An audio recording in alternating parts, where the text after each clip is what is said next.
Siis Monaco, Espanja ja Karibian saaret kivat jutut. Eikö? Mut ootko ikinä käynyt Kemissä? Ei? No, täällä meillä on luontoa, lumilinnaa ja luontoa. Nyt suunnataan katsomaan Laurenkarea.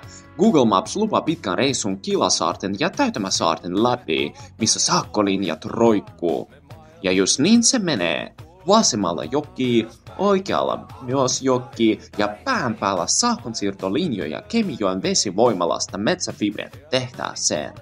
Matkalla bongataan hieno silta Ketankariin, nähdään Janiksien jälkiä ja napataan selfieä. Oho, loitettiin paperiviestiä. Joo, selvä. Kiitos, jatketaan. Tässä se on, Laurenkari. Pitkän kävelyn jälkeen määrässä lumessa tämä juttu kyllä vakuuttaa. Ihan totta. No niin, nyt on aika painoa takaisin. Matka menee syvien lumikinosten läpi leirikeskukseen. Vihdoinkin. Siisti polku.